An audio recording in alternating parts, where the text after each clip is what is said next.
దేవునామానికి మహిమ కలుగును గాక.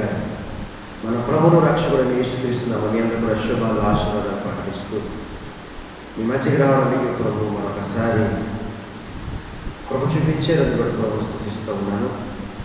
మీకు మీ కుటుంబాలు కూడా మన ప్రభువును రక్షకుడు యేసుక్రీస్తు శుభాలు ఆశీర్వాదాలు ప్రకటిస్తూ ఉన్నాను. పరిశుద్ధ దేవుని యొక్క వాక్య భాగాన్ని చదువుకుందాం.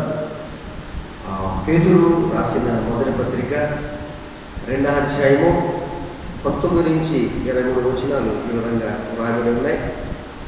అపోస్తలుడైన పేతురు గారు రాసిన పత్రిక మొదటి పత్రిక 2వ అధ్యాయము 23 వచనము 19 నుంచి 23 వచనాలు ఈ విధంగా రాయబడి ఉన్నాయి. ఎవడైనను అన్యాయముగా శ్రమ పొందుచు దేవుడు చూచుచున్నాడని ఎరిగి దుఃఖము సహించిన ఎడల అది హితమగును. తప్పితమునదై దెబ్బలు తిరిగినప్పుడు మీరు సహించిన ఎడల మీకేమి ఘనము మేలు చేసి బాధపడినప్పుడు మీరు సహించిన ఎడల అది దేవునికి హితమగును.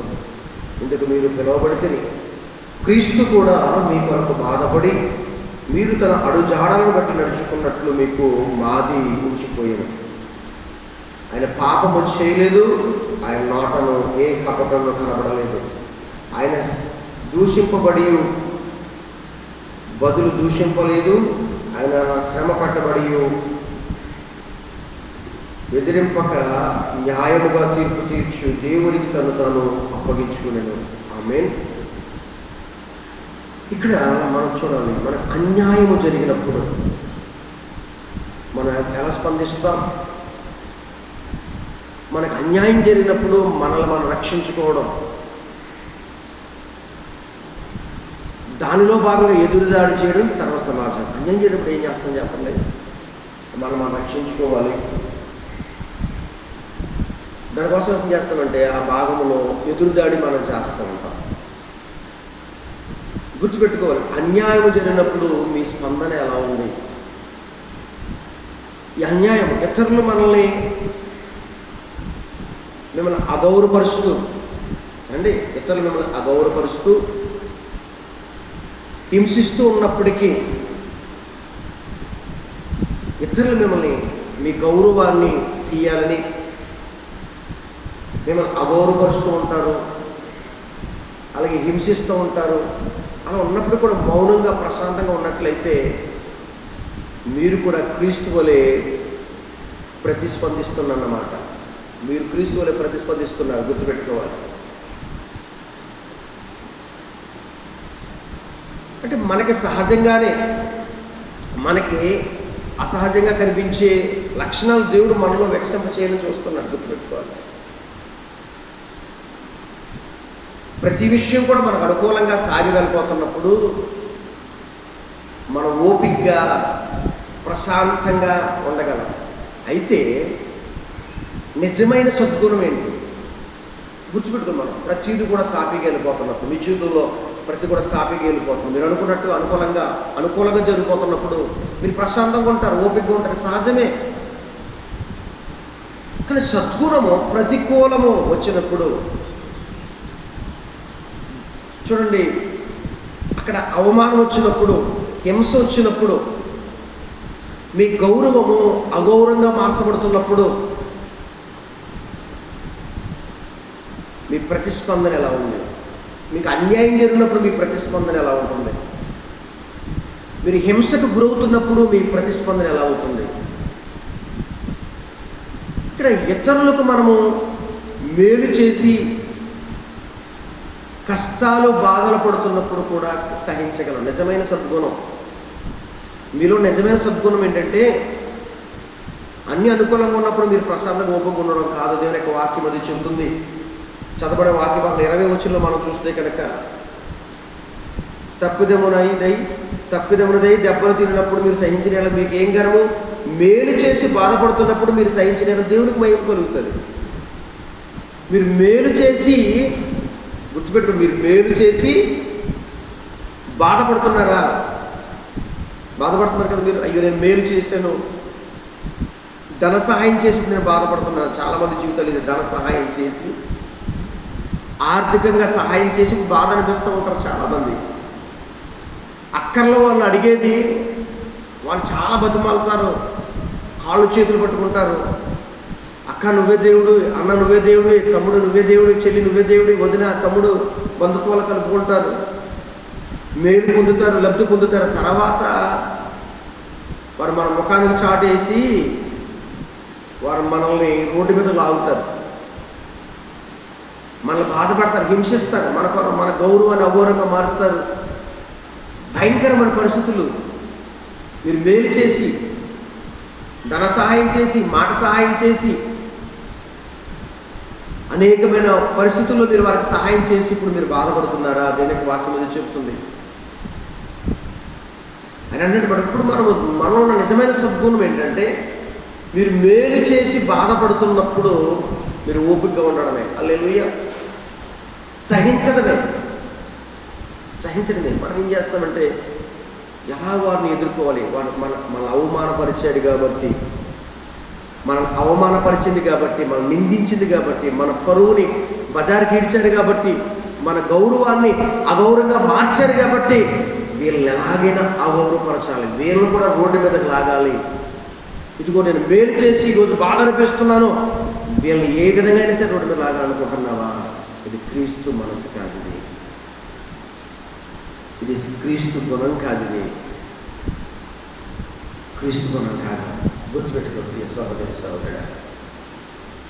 17వ శతాబ్దంలో జీవించిన ఫిన్లాండ్ అనే క్రైస్తవ వేదాంతి ఏమన్నాడంటే, దుర్మార్గులైన స్త్రీ పురుషులు మిమ్మల్ని మోసగించినప్పుడు కలత చెందవద్దు. గుర్తుపెట్టుకోండి, దుర్మార్గులైన స్త్రీ పురుషులు మిమ్మల్ని మోసగించినప్పుడు మీరు కలత చెందవద్దు. ఈరోజు స్త్రీ ద్వారా, పురుషుడి ద్వారా మోసగించబడ్డాం. మాటలతో మోసగించారు, చేతలతో మోసగించారు, ఫైనాన్షియల్గా మోసగించారు, కష్టార్జితాన్ని మోసగించారు, ఆస్తి విషయంలో మోసపోయేవేమో, నీకు రావాల్సిన రాబడి విషయంలో మోసపోయేవేమో, నీకు రావాల్సిన వాటా విషయంలో మోసపోయేవేమో అని కలత చెందవద్దు. మోసపోయానని బాధపడుతున్నావా? అన్యాయానికి సరైన స్పందన ఏంటంటే తెలుసండి, ప్రతిస్పందన న్యాయం చేయడమే. గుర్తుపెట్టుకోండి, నేను మోసం చేశాను, నన్ను మోసం చేసిన వ్యక్తిని నేను ఎలా మోసం చేయాలని పాచికలు వేస్తున్నావా? పన్నాగాలు పన్నుతున్నావా? ఎత్తుగడలు వేస్తున్నావా? ఇది దేవుని గుణం కాదు. ప్రియ సహోదరి, సహోదరుడా, సహించడం నేర్చుకో, భరించడం నేర్చుకో. దేవుని యొక్క లేఖనం చెబుతూ ఉంది, మేలు చేసి బాధపడుతున్నప్పుడు మీరు సహించిన ఎడల అది దేవునికి హితమవుతుంది, దేవుడు చూసుకుంటాడు. అది మీ బాధ, మీరు మేలు చేసి కుమిలిపోతున్నారు, బాధపడుతున్నారు, మేలు పొందిన వాళ్ళు మీరు అవమానపరుస్తున్నారు, నిందిస్తున్నారు, మీ క్యారెక్టర్ మీద, మీ గౌరవం మీద వారు దెబ్బ కొడుతున్నారు కదా, దేవుడు చూస్తున్నాడు, హితమవుతుంది. అది వారికి ఇష్టం వచ్చినట్టు అని చేయనివ్వండి. మీకు వ్యతిరేకంగా జరిగే ప్రతి దుర్మార్గ పనిలో దేవుని ప్రశాంతత, ఆయనతో తీయని సహవాసము పరిహారం ఖచ్చితంగా చెల్లిస్తారు. గుర్తుపెట్టుకోండి, కష్టం వచ్చినట్టు చేయండి, నేను ఎలా చేయను అలా చేయనివ్వండి. దేవుని ప్రశాంతతో మీరు అడగండి, ప్రభు నాకు ప్రశాంతత దయచేయండి, ఓపిక నాకు దయచేయండి. ఇప్పుడు ఈ ప్రశాంతత ఓపిక ఆయనతో ఒక తీయనైన సహవాసం, ఒక మధురమైన సహవాసం నీలో ఉంటే ఒక మధురమైన సహవాసము, ఒక ఓపిక నీలో ఉన్నారు. సహించుకోవాలి, భరించాలి. దేవుని మీద దృష్టి వెళ్ళకండి. లేదు, దేవుడు మీ జీవితంలో బాధాకరమైన పరిస్థితులు అనుమతించాడా? ఫిన్లాండ్ చెప్పిన ప్రకారం ఆయన నీ మేలు కొరకే ఇదంతా చేస్తాడు. గుర్తుపెట్టుకోండి. హల్లెలూయా. కీడు వెనకాల నేను దేవుని స్తోత్రం చెప్పి, కీడు అనుభవిస్తున్నావా? మేలు చేసి కీడు అనుభవిస్తే అది దేవుడు మేలు కోసమే.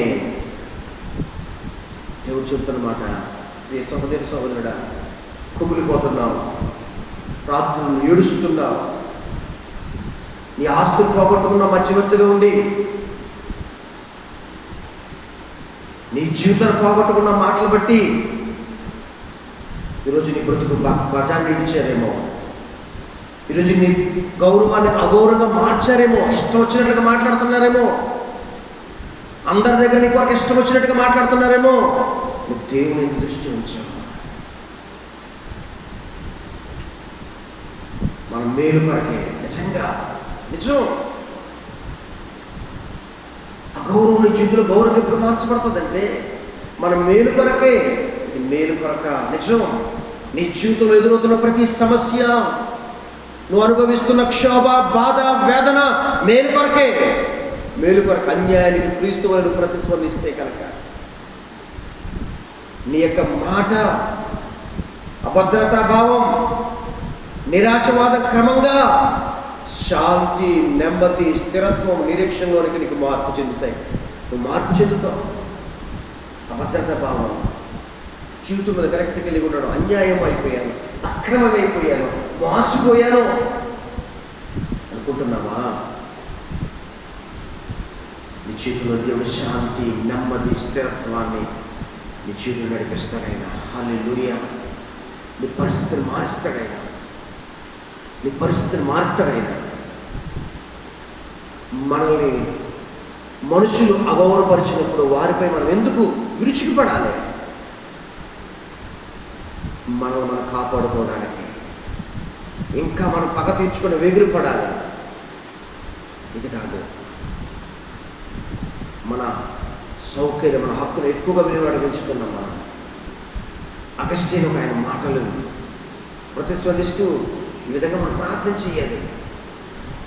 నా గౌరవం నిలుపుకోవాలనే వ్యామోహం నన్ను స్వస్థపరిచే ప్రభు. ఈరోజు నీ గౌరవం నిలుపుకోవడానికి తహతహలాడుతున్నావు. అదిగో నన్ను అగౌరవపరిచారు, నన్ను అవమానపరిచారు, నన్ను నిందించారు, నన్ను మోసం చేశారు, పైగా నా మీద లేనిపోని మాటలు, నా మీద లేనిపోని సాక్ష్యాలు చెబుతున్నారు, నా గౌరవం నరువుల మీద ముందు తీసేస్తున్నారు. బాధపడుతున్నావా? వీటి నుంచి ఈరోజు ప్రార్థన చేయాలి. నన్ను స్వస్థపరచు. ఎందుకంటే క్రీస్తు కూడా మీ కొరకు బాధపడి మీరు తన అడుజాడలు బట్టి నడుచుకున్నట్లు మీకు మాదిరించిపోయాడు ఆయన. ఆయన ఈ పాపము చేయలేదు. ఆయన నోటను ఏ కపటమును కనపడలేదు. ఆయన దూషింపబడి బదులు దూషింపలేదు. ఆయన శ్రమ పెట్టబడి ఎదిరింపక న్యాయముగా తీర్పు తీర్చు దేవునికి తన్ను తాను అప్పగించుకొనెను. ఆయన దూషింపబడి తిరిగి దూషించలేదు. ఆయన అన్యాయం అయిపోతున్న నోరు తెరవలేదు, దేవునికి అప్పగించుకున్నాడు. ప్రియ సహోదరి సహోదర, నీ జీవితంలో ఎదురవుతున్న అన్యాయము, అక్రమము, నీ కొరకు ఎవరైతే పొంచి ఉంచి నేను అవమానపరుస్తూ, గౌరవపరుస్తూ, నేను దూషించాలని, హింసించాలని ప్రయత్నం చేస్తున్నారో, ఈ పరిస్థితుల్లో ఉండి నీవు వ్యాకుల పడుతున్నావేమో, వేదన చెందుతున్నావేమో, ఇప్పుడు దేవునికి నువ్వు అప్పగించుకో. క్రీస్తు కూడా తండ్రికి అప్పగించుకున్నాడు. దేవుడు క్రీస్తుని మహిమపరిచాడు. మనకు అన్యాయం జరిగింది, దేవుని ప్రశాంతతలోకి వచ్చి దేవుని నెమ్మది, స్థిరత్వం ప్రభు నాకు అనుగ్రహించు. కక్ష పెట్టుకోకు, పగ తీర్చుకోవాలనే ప్రయత్నం విరమించి రోజు క్రీస్తు కలిగిన మనస్సు ప్రభు నాకు అప్పుడు నిజమైన ప్రశాంతత నీలో వస్తుంది. నీలో వేదన తొలగిపోతుంది, నీలో బరువు తొలగిపోతుంది. న్యాయాధిపతి అయిన దేవుడు అక్కడ ఉన్నాడైనా న్యాయం చేసే దేవుడు చూస్తున్నాడు. నీ అన్యాయం వచ్చి నువ్వు అన్యాయం గురయ్యో చూస్తున్నాడు. నువ్వు అగౌరవానికి గురయ్యే దేవుడు చూస్తున్నాడు. నువ్వు సర్వస్వాన్ని కోల్పోయే దేవుడు చూస్తున్నాడు. చూస్తున్న దేవుడు ఊరికి వదిలిపెట్టడు, నీకు న్యాయం చేయబోతున్నాడు. దేవునికి స్తోత్రం. హల్లెలూయా. పగ తీర్చవద్దు, తీర్పు తీర్చవద్దు, అది నా పని అని దేవుడు అంటున్నాడు.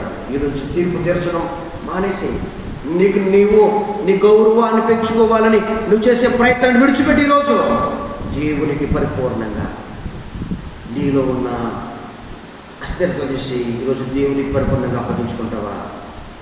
ఈరోజు నాతో కలిసి ప్రార్థన లేక పిలుస్తావా?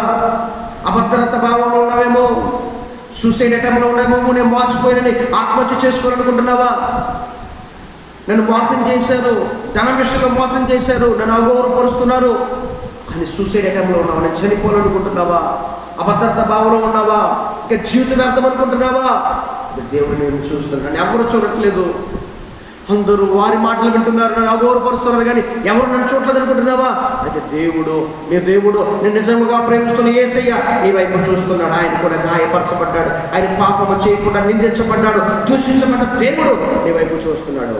ఈరోజు దేవుని వైపు నువ్వు చూడగలిగితే, నాతో కలిసి నువ్వు ప్రార్థనలు ఏకీభవించగలిగితే, అయ్యా నాకు నిజమైన ప్రశాంతత కావాలి, శాంతి కావాలి, నెమ్మది కావాలని నువ్వు దేవుని అడగలిగితే కనుక అభద్రత భావము తీసివేసి నీలో నిజమైన స్థిరమైన ప్రశాంతమైన జీవితము,